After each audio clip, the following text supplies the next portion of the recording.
So, first of all, welcome everyone. I am thrilled to have you join us for the second episode of our series, PLOS Webinar Open 2.0. My name is Agata Morka. I am Regional Director Publishing Development Europe at PLOS, and I am your host for this series. So just a short reminder, the idea for this series was to look into the next big thing in open science in Europe, with a special focus on the European research area.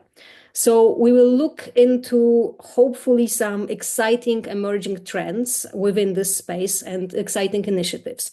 We will discuss, we will challenge each other, we will hopefully disagree on many aspects and perhaps uncover something groundbreaking in the process. Our format is all about conversation, no PowerPoint slides allowed. No one wants to look at slides on a Friday afternoon. And yes, we do meet on Friday afternoons to slide smoothly into our weekends, hopefully inspired by our conversations.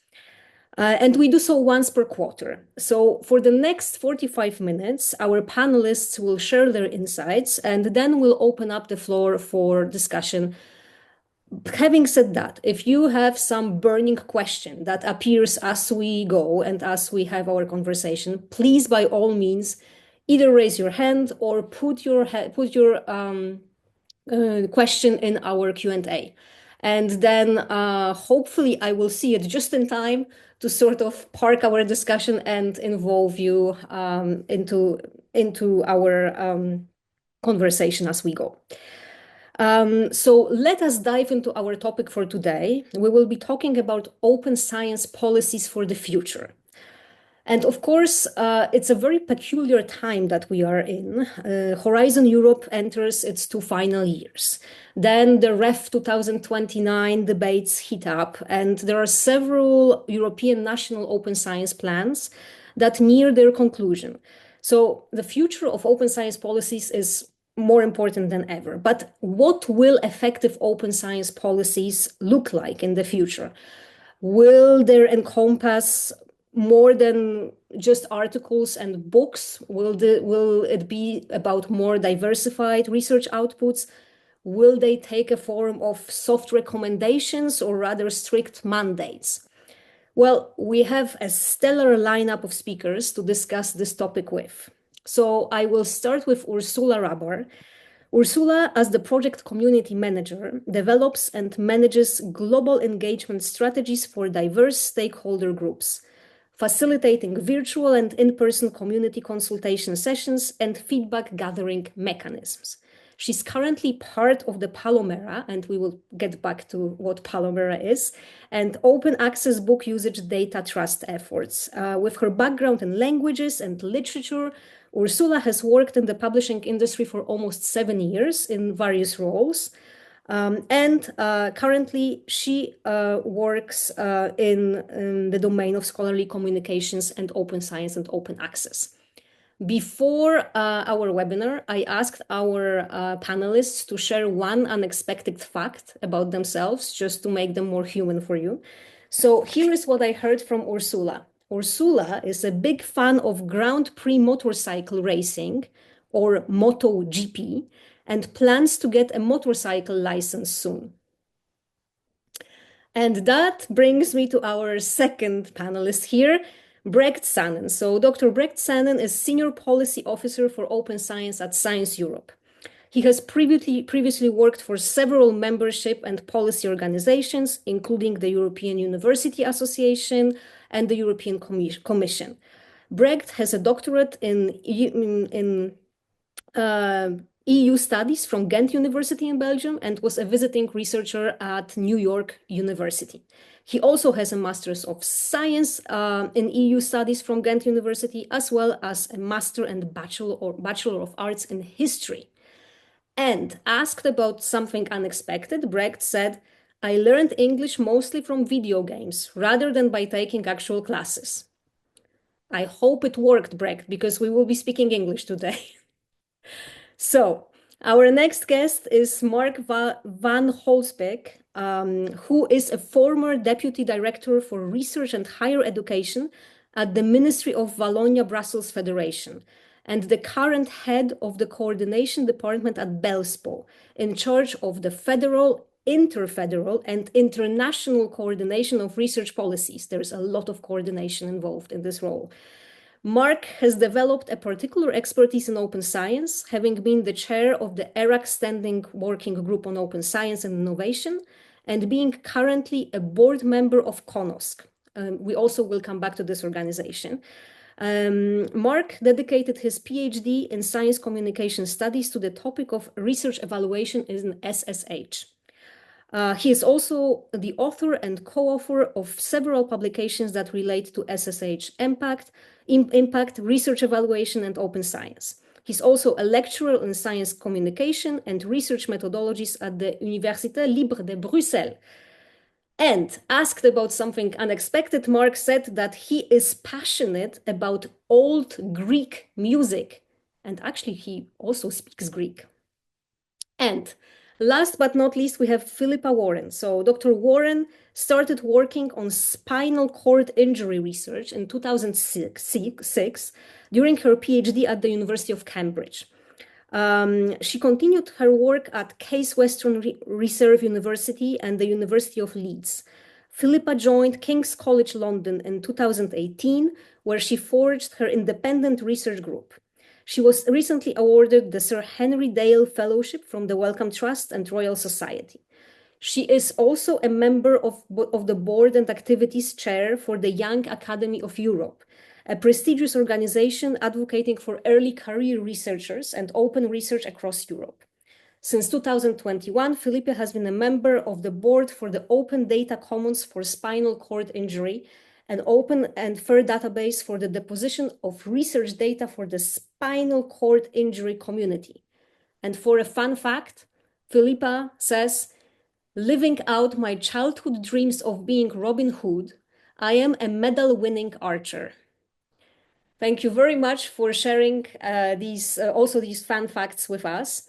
And let us dive directly into our discussion here. Brecht, I will start with you.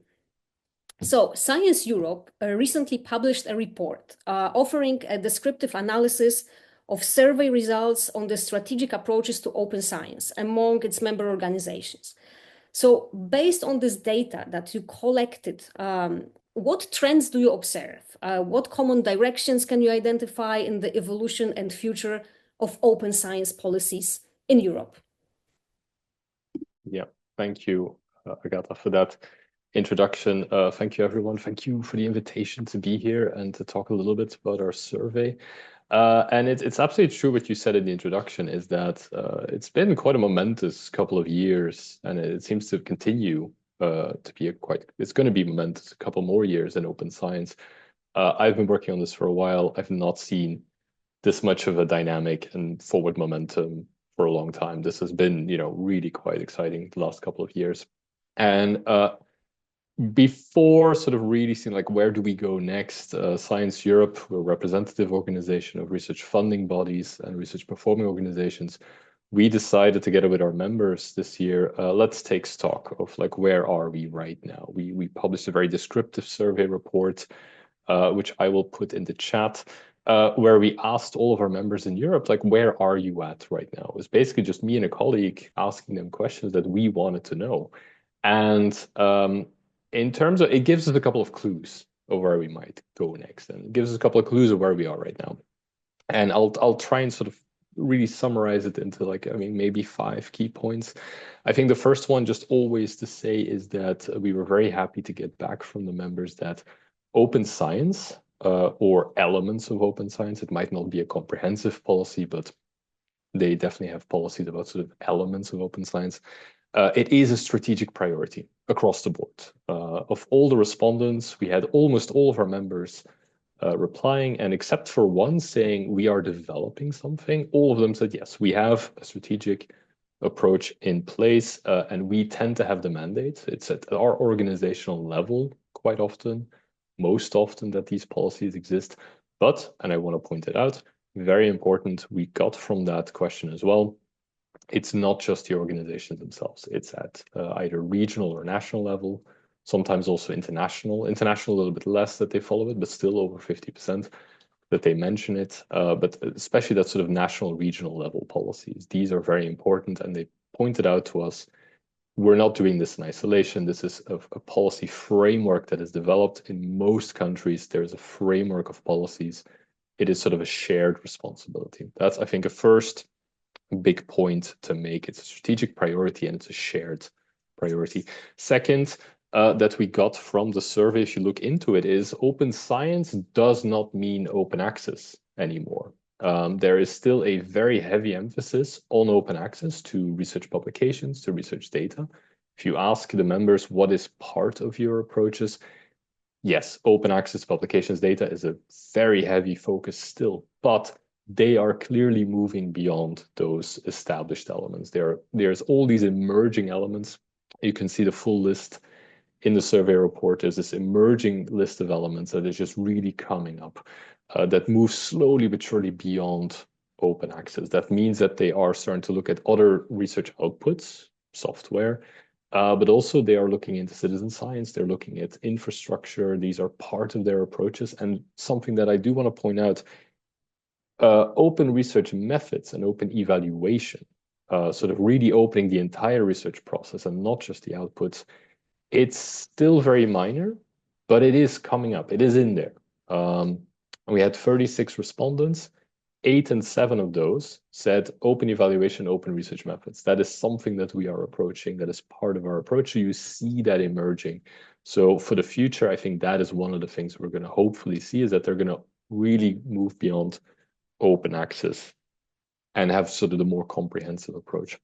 A third thing I just very briefly want to point out is open science. It's a means to an end for Science Europe. You know, it's a means to achieve a more positive research culture, a more open research culture. We asked about these values, like what type of values do you connect to your work on open science? Our members are saying, and this is the European perspective very clearly, research quality and research impact. When they work on open science, they believe it's about research quality that is improved.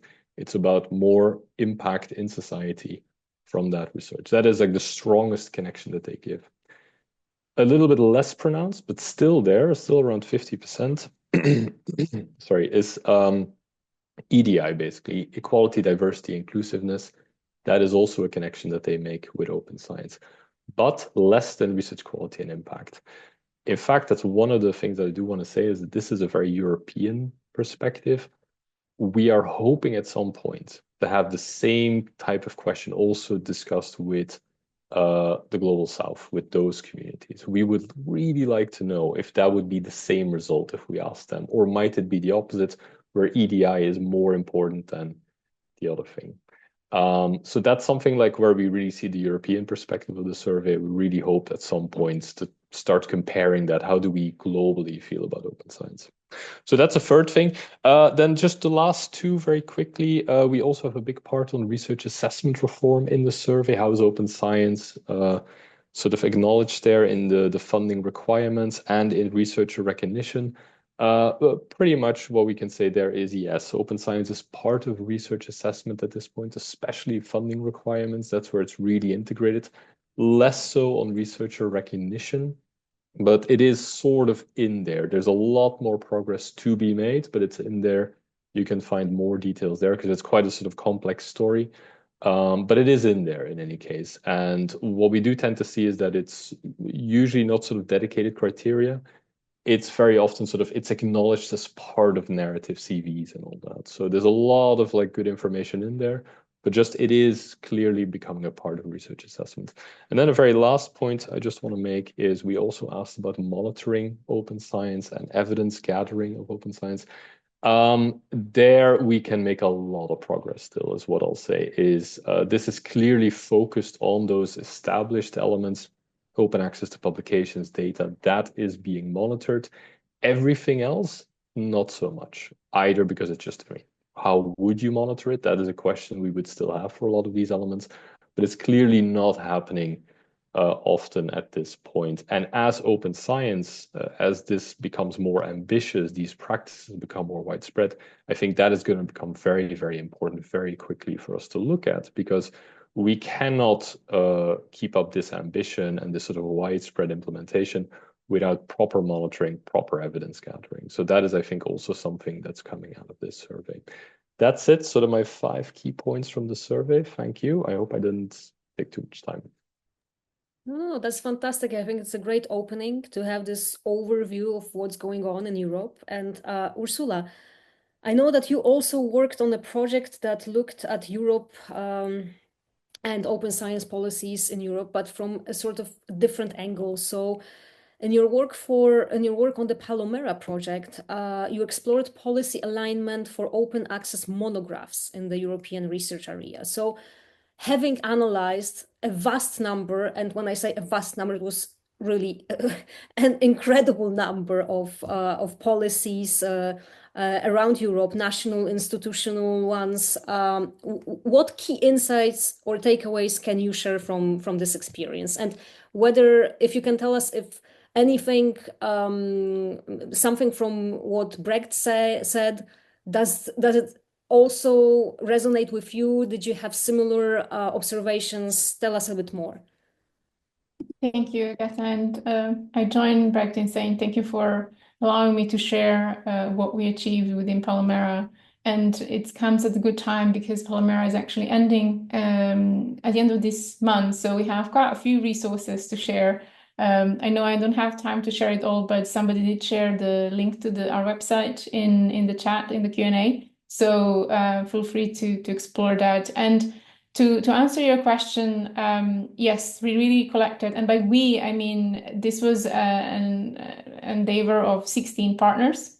So it was quite a big consortia, and everyone contributed to the collection of the various policy documents. Alongside that, we also had a survey, and we had interviews, very specific interviews to collect this data as well. And this took us almost a year. And everything that was collected is part of the knowledge base, which everyone can access and have a look at all the documents, interviews, data analysis. So there is really quite a lot to explore. And this is all to lead to the evidence-based recommendations for open access book policies. So this is the very final output we have as part of this project. And as we collected and compared all of these documents, there were a few things that came out of the communication with the community, but also from the policies. We figured out that there is definitely a need to mention books specifically in the various open access policies, given that many policies do not do that. That was one of the key findings from the collected data. Additionally, the language in policy should be simple and short. Some of the stakeholders gave us feedback. It's very hard to find the information they're looking for when they're looking at these documents. Another blocker, so to speak, to actually progress open access for books is increasing awareness. And from our analysis of interviews, a lack of awareness ranked among the top 5 most frequently mentioned barriers to a wider adoption of open access books. Besides this particular barrier, there are others. As you can assume, funding resources, policy existence, coordination on a national level is sometimes lacking. Some publishing traditions might be stopping things and similar.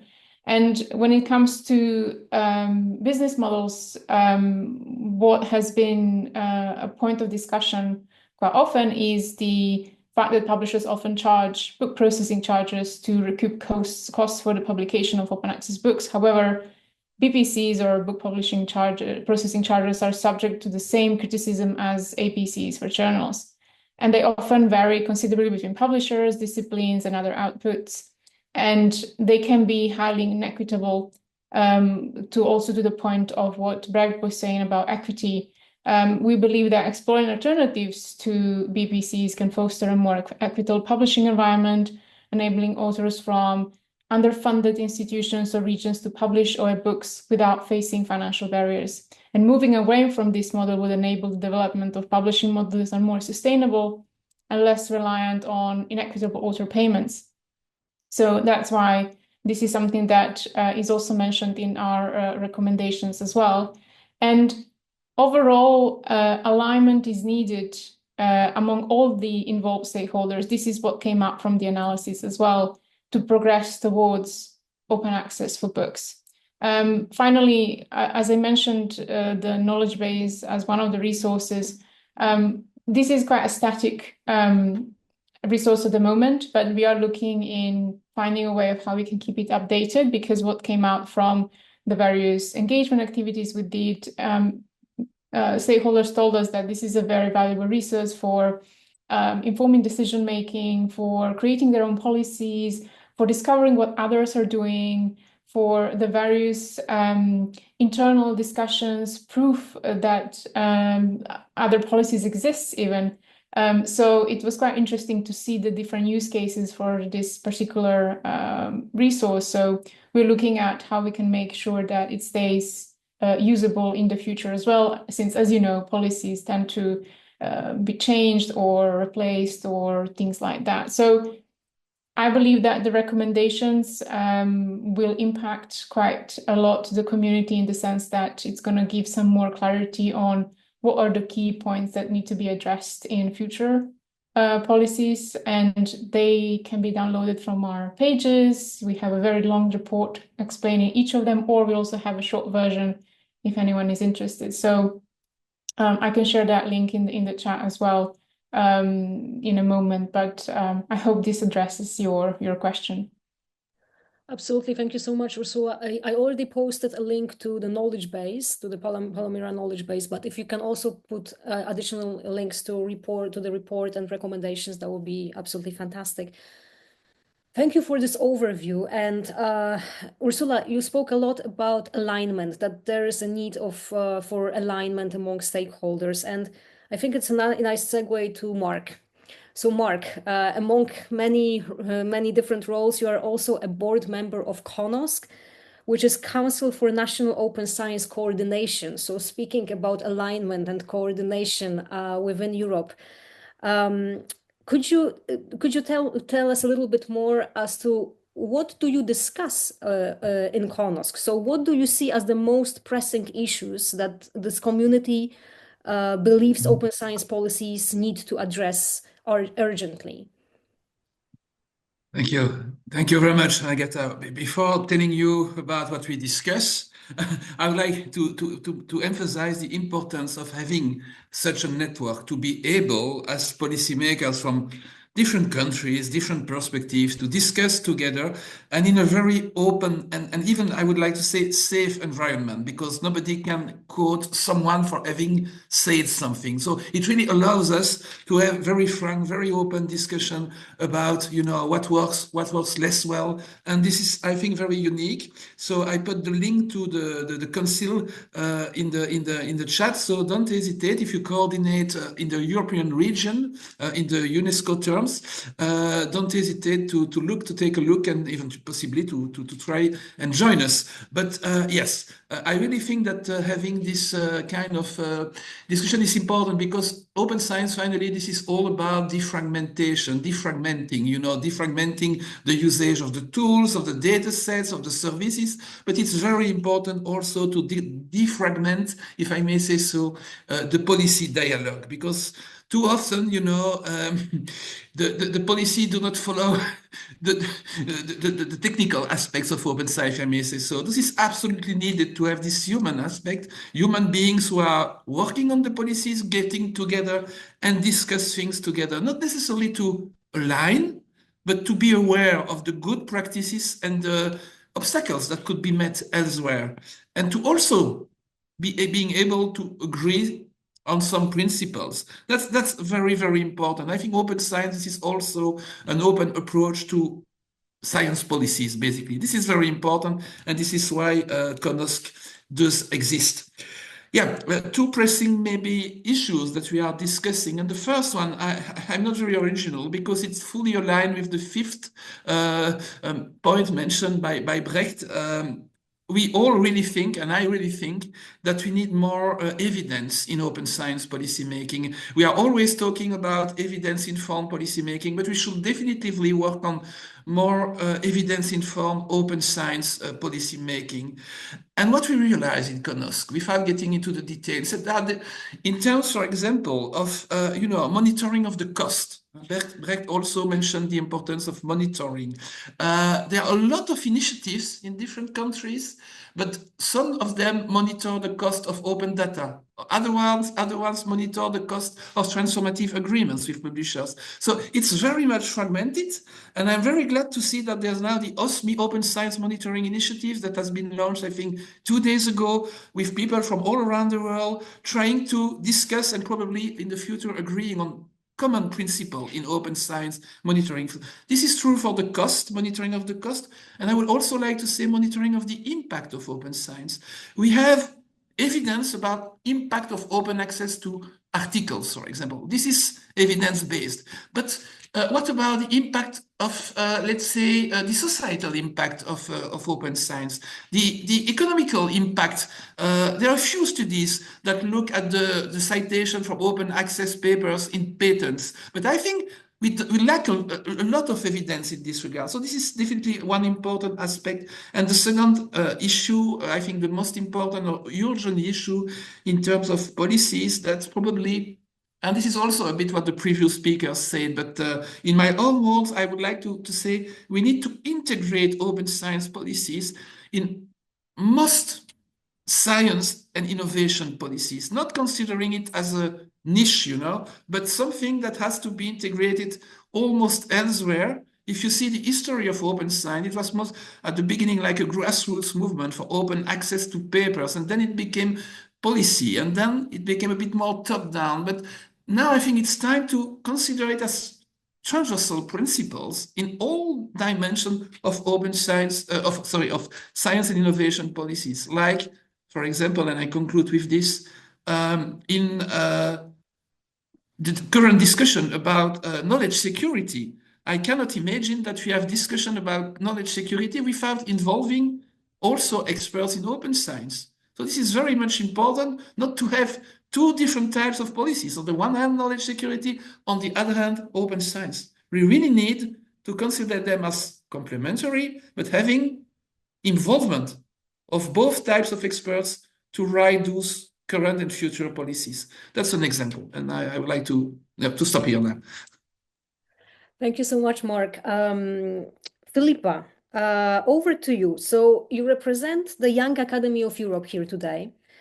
And, we've talked already a lot about possible alignments of policies, what they should entail, and so on and so on.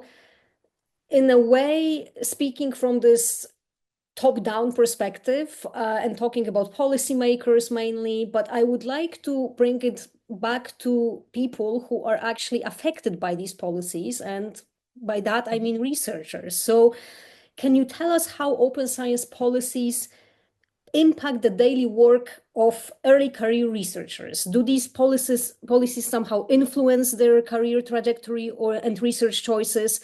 And from your perspective, to be a little bit of a devil's advocate here, are they more beneficial or perhaps restrictive?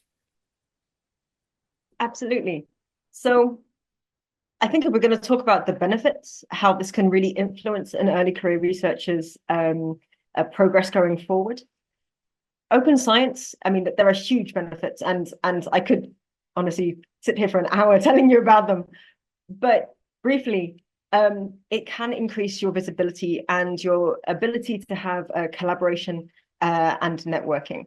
And that's purely because you're enabling your research to get a greater number of citations, media attention, and obviously to then communicate what you're doing with others. But of course, this means that the way in which you are communicating your open science has to be done in a method that works for everybody. And this is a problem, particularly across, say, Europe and across the world. Science, and I benefit from this personally, communicates mostly in English. We need to find a way to enable our open science to actually be much, much more available to everybody, regardless of their primary language of origin. I think this is really important to ensure that the benefits that this can give aren't just located for a few sort of privileged individuals.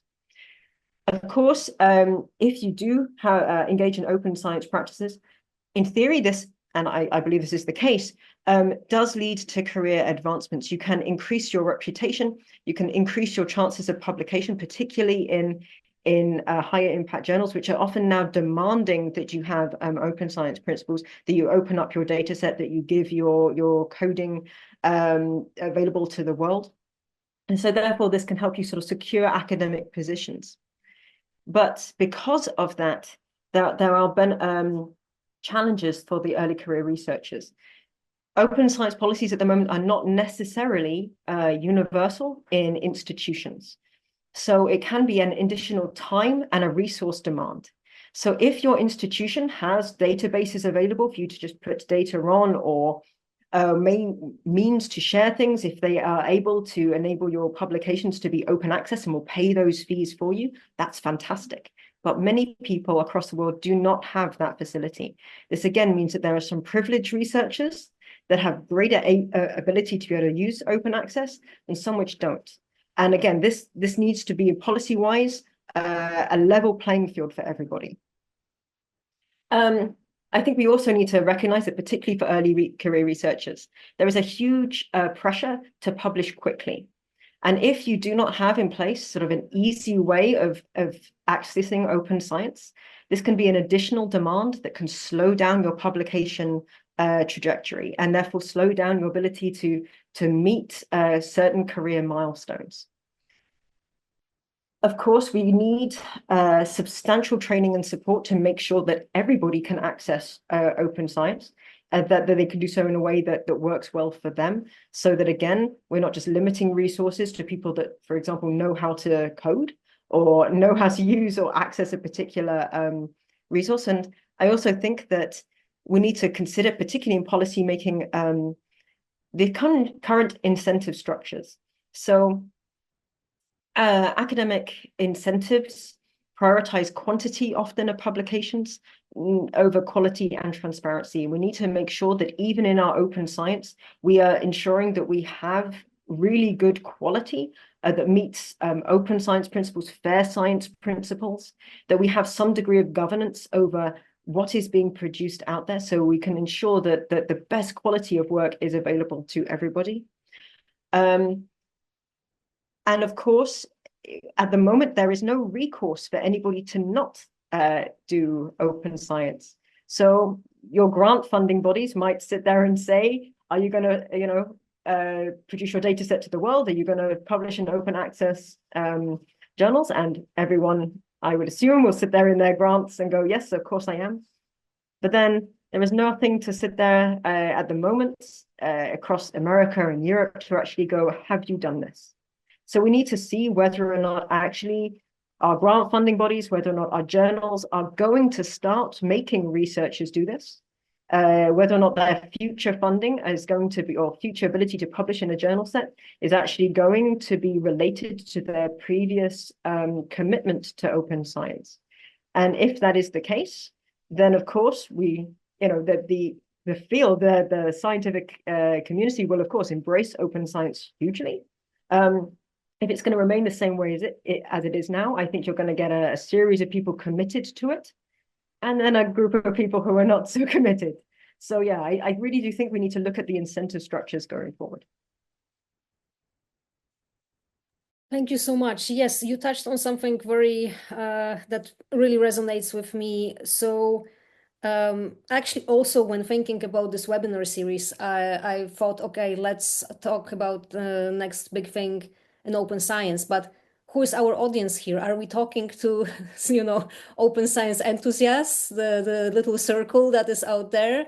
And how to sort of break out of this hermetic silos in a way. Perhaps not hermetic, but still not as open as it could be. Okay, and now I invite you to dream a little bit. So I have a question which is addressed to all of you, whomever would like to start. So if you could really, in your wildest dreams, if you could envision a sound and effective open science policy for the next decade, what would you consider to be the two most essential components of it? The two most important issues that it should address? Which dreamer would like to be first? Mark, tell us. It's always easier to start with your own dream than the other ones, follow with other dreams. I don't know if it's my dream as such, but I really think that open science has to become more professional. And what do I mean in saying this is that, for example, for the dimension of open science, open research data, we really need to professionalize data stewards, for example. So we need to have some very specific career paths, training, so that we have professional people that may, really provide the research, not only with incentives, as it has been very rightly said, but also with an enabling and supporting framework. And this is something, of course, everybody is a bit working on it right now, but it's very important to provide open science professionals.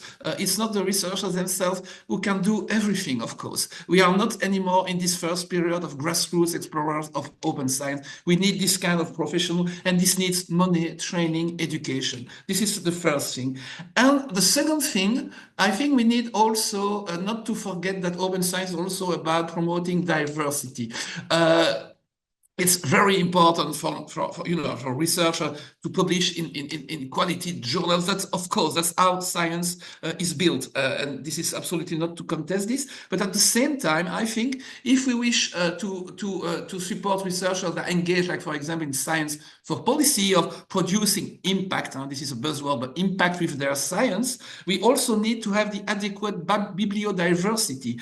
If we only look at the papers in traditional journals, we need to recognize better in the research assessment, a diversity of formats, and maybe also a diversity of business models in scholarly communication and science communication. Just to take one short example, if we want to support some researcher in science for policy endeavors, it's important to also provide them with open access to reports, to great literature. It's not only the journals and the paper. In a recent conference of the Belgian presidency of the EU, someone had these nice words: we need a circular economy of open science in science for policy. There's a lot of knowledge available somewhere, but it's not always accessible and not even open. So I think professional and bibliodiverse. That's how I would see it in my wildest dreams.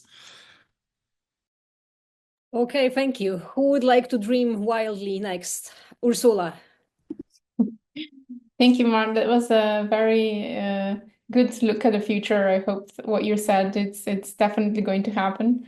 And to add to that, from my perspective, given that I focus on open access books so much, my ideal future is where open access books have their own space and they're not overshadowed by other outputs. That the policies are clear, that there is more alignment, which we are working towards already. I think Palmera raised so much awareness that I hear so many people talking about books now, which is great to hear. And to what Mark was saying as well in terms of diversity, being non-English speaker myself, I think it would be a good thing to have more representation of other languages within the different outputs and having more publishing activity recognized within other countries as well, to add to that. So my personal hope and belief is that it's going to happen given the new trends that we're seeing and how things are progressing. So in short, those two things are the main things I would like to see more of. Great. Philippa, can I call on you?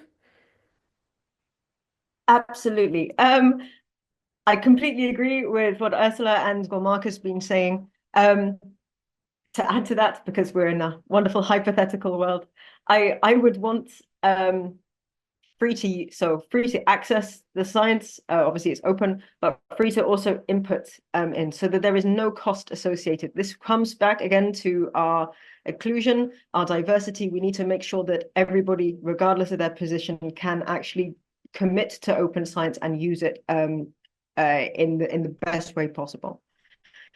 I also think what is incredibly important is that we educate. Again, this is partly with agreeing with what Mark has been saying, but we educate from first principles. We take people at the stage of their bachelor's degrees, at their master's degrees, right at the beginning, and start them on practices like pre-registration of ideas, so that it becomes ingrained within the disciplines that we're using. This can't just be something that you sit there and when you're an assistant or associate professor, suddenly people go, oh, are you publishing in open science principles? We need to ingrain this into everything that we do. Thank you so much. And Brecht. I've left this as a hard thing. Yeah. We are only dreaming now. I didn't ask you how to implement these dreams. That's, I think, a topic for another discussion. Brecht. Yes, happy to go last. So I have two things, is that because there's so many things, but I just wrote down the two. I felt, okay, these are the ones I'm actually most excited about, among many other really good things, because I can only agree with my fellow panelists on the things that they've mentioned. The things that I had is actually something I really also appreciated in Philippa's presentation, is engaging the research communities in these policies. This is not just something that I'm just saying out of nowhere. This is something we're seeing in the survey, or really we saw that in the results. In the survey, at some point, we asked about, what are the main drivers, the main challenges when you're developing these and implementing these policies. We were taken aback a little bit about sort of the research funding bodies reporting, well, that one of the challenges that they sort of perceived was there is a lack of awareness among research communities, or there is a lot of sort of pushback even from research communities. We don't know if that is just their perception or what is the reality there. This is something we're going to unpack with the members further. Like, why do you, like, based on what are you reporting this? Because we're not going to just claim that this means, oh, research communities are not on board. But it does indicate that there is some distance there, and research communities might indeed push back for very valid reasons. Philippa pointed out, like, this isn't as easy for everyone to do all of this. So we really want to explore that further. And I think for the future, that is one of the things that we really want to see, is that we really bring research communities on board. The second thing is, I've mentioned it in my starting presentation, is to see open science for what it can contribute to the research culture, to see it as a means to an end and not as a goal in and of itself. That sounds quite nice, but it also, I've noticed, and in Science Europe, if you look at our work, it does actually influence a lot of our decisions and strategic decisions for how we develop this file. That is, for example, to do with now there's a lot of reflection on which is the model for open access to publications going forward. Are we going away from APCs? Are we going towards Diamond? That is a big discussion right now, and that really is rooted in making sure you know what your means are and what your ends are. If we had unlimited funding, we can just pay for 100% open access tomorrow. But have we then actually contributed anything to the research culture if we do that? I don't think we have.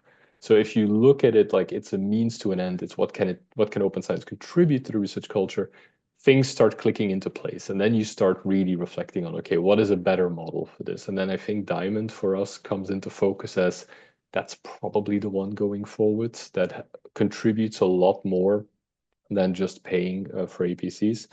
That's one thing on open access. I also want to say that also brings into focus what I said before, open research methods, open evaluation.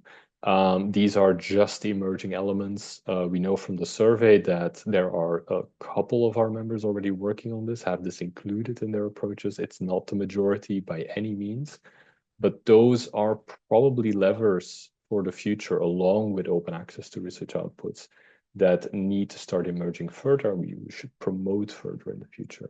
So I just wanted to mention that as well. Okay, thank you all so very much. Lots of inspiration that I draw from this discussion.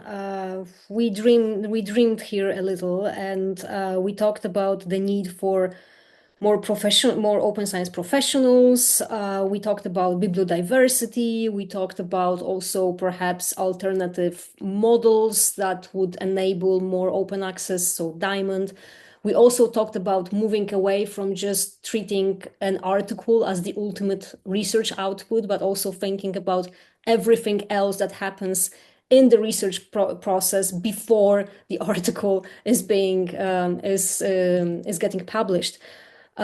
All extremely important thoughts, but the general mood that I get, and I don't know if it's because it's Friday afternoon and everyone is happy about the weekend, but the overall mood I get from you is hopeful, somewhat hopeful, that this all could be done. You observed certain pushes in directions that you liked. And I would like to open up the floor to our audience and ask them if they share your optimism. And if there are also any other questions or any aspects that you would like to discuss. And feel free to put your questions in Q&A, or I think you can also just simply raise your hand, I hope at least, and then ask a question.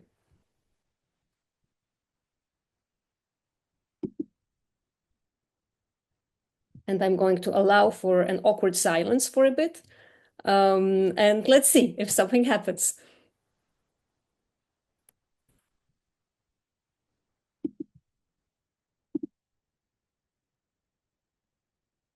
Okay. I do not see any questions. I have one. Obviously, I came prepared just in case we would have awkward silence. So I would like to ask you all, because, okay, we talked so much about, open science policies. We talked what kind of form they can assume and so on. But I would like to sort of go back to the very beginning. Do you think, or in which way or to which level you think open science policies are effective tools in driving the open science agenda? Is this, from your experience, is this effective? Is this just, I don't know, a part of a bigger whole? How do you see this? Philippa and Brecht also, yeah. I think that the open science policies of journals and grant funding bodies have been the biggest influence on whether or not somebody actually engages with this. Once you make it an imperative for your publication, that you are actually going to have open access to your data set that you might have pre-registered, that you actually have to show exactly every methodology, every part of the methodology that you put forward, suddenly people embraced this. I don't necessarily think that is the best way forward, but it certainly is the thing that has encouraged the most engagement. I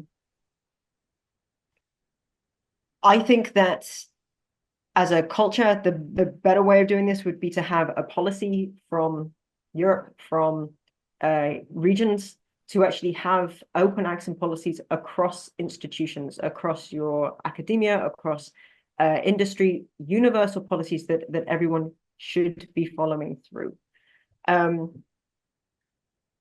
Because I think this is then the only way that, as Brecht was saying, all fields could actually start engaging with this a lot more. As some fields, it's very easy to have open access, some not. We need to make sure that we have universal means to actually apply these policies. But at the moment, the policies, that really make the biggest impact are the ones that insist you essentially embrace this. Thank you, Philippa. I see all your hands up, but I also see that our audience has warmed up. So I will read out some of remarks that we have here. So Helena from Luxembourg says, I would also say that open science was embraced by scientists who naturally collaborate. For example, physicists, chemists, etc. I think there is something to be said to also when we think about different disciplines and how the adoption of open science is in social sciences, humanities versus STM. I'm sure that Mark has something to say about that. But before we dive into this discipline differentiation, which I think is a very rich and very difficult topic, I was waiting for this question. I was really hoping that someone will ask this question. So, what do you think of having mandates? Do you think it puts people off? With regards to the UK ref, a lot of people were resentful of the extra steps they had to take, but at the same time, it was very effective. Anyone would like to speak to that? Brecht, I see your hand. Is this to answer? Yeah, this is me trying to answer this. Good. On behalf of Science Europe, we are extremely cautious about mandates. Extremely cautious. The reason for that being, I think it's already been mentioned, is right now, for many different elements of open science, even the more established elements of open science, like open access to publications and data, even for those very established elements that have been there and been built up for the last 20 years, you can still very honestly say, like Philippa did, it's not as easy for everyone. It is, it depends on the institution you work for, it depends on the national system you're in. This is just quite simply not as easy. And that's just within Europe. Within Europe, it's not easy for everyone. And then globally, it gets even worse that there's these wide divergences of how easy it is. That's why mandates are extremely sort of dicey for us. When we get the mandates, because I do feel it is also appropriate at some point to work towards those things and to say, well, no, we do want to require open access. At least we do want a data management plan from you, but you have to be extremely certain that you have, the buy-in from the research communities, that it is a level playing field. You have to be very clear, and then really have to know that, because otherwise you risk alienating people. You risk that it becomes a check the box exercise as well. I read in the chat, like, okay, this was effective. Perhaps I would also want to see, like, how much of a check the box exercise is this now for people? Because that is a real danger. Even if it is effective, it's like, well, are people really into this now? Are they like really committed converts? We don't know it. So that's why we are extremely cautious. We want to place them at the right time. And that goes for any sort of mandate, but especially here, because again, and this is something that our members in the survey, luckily, were very, very clear about in terms of the big challenges for open science. The top one was sort of financial, like this costs money to put this all up. The second one across the board for our members was, we realize this has an impact on researchers, this has an impact on their careers, and we have to be extremely careful moving forward. So. Thank you so much. Mark, I see your hand up. Yeah, it's just my own experience, not at CoNOSC, but at the Belgian level, when we very early began with having strong open access mandates. But those were what we used to call the green road to open access. Researchers were mandated by the universities and funding agencies to deposit their, post peer review papers in the repositories, and it was very strict. But I have to say it was efficient. I cannot say it wasn't, but I think it only worked because when they started at some universities, there were very engaged people at the highest level of the university who took a lot of time to discuss, to communicate, to inform about the constraints, but also the incentives, and to provide to all the stakeholders the adequate level of training. I think only the mandate, if you don't provide the enabling framework with the mandate, it doesn't work. But the Belgian experience, it's not perfect at all, but it took a long time in some of the universities, I know, but it was efficient because it was not only the mandate, it was the mandate plus training, plus awareness raising, plus communication, a lot of time, a lot of dedication to meet and discuss, including with the researchers who were really against open access mandates at the beginning. So the mandate alone, I think it can become counterproductive. The mandate with this context, it may work, in my opinion. Experience. Thank you so much. I am mindful of time here. We have 4 more minutes and so many interesting questions. And to be honest, I have hard time choosing the closing one. But there are two that, well, there is one question from Christina, which is about one-way or two-way relationships, which I like very much, but I think it's a very high-level question. So I will skip this one, Christina, but we will get back to all the questions that we won't address here. We will get back with answers to you. But I wanted to pick up on one here, which actually goes a little bit with what we started talking about. So APCs and different models of paying for open access. So Zita here says, isn't open access publication, especially when it is being paid for via APCs, disadvantageous to countries that publish a lot, for example, China or India? How would we then encourage open access in such regions? Does anybody have a good answer?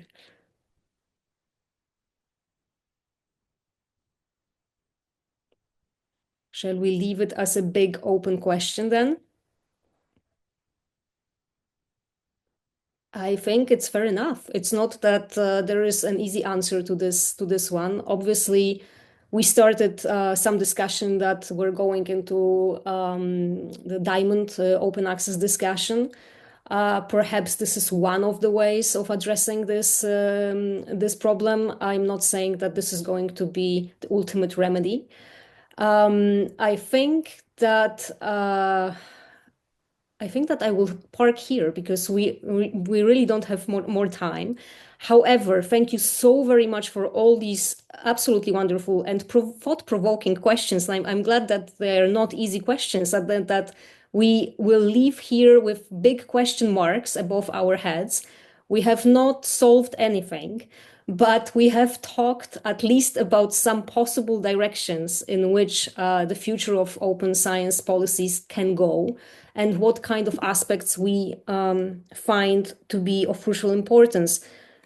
It can be by bibliodiversity, and it can be also cost, rethinking cost allocation, cost associated to open science, and can be also thinking about open science as a means to a greater end. Again, let us ponder on all of these questions, and I think that the fact that we don't have answers only encourages more discussion. So, as I said, I will get back to all attendees here with answers to the questions. We will put together our answers after offline and then send it to you, together with the link to the recording of this particular episode. I will leave you with an open invitation to the third episode of the series, which will take place in March. And to whet your appetite, I will tell you that we will talk with some really high-level experts. We will talk about big team science and open science practices in this particular context. So we will talk a lot about open methods, reproducibility, and so on. Thank you so very much. Have a wonderful weekend, and hopefully we'll see each other in March. Thank you. Bye. Bye-bye, everyone.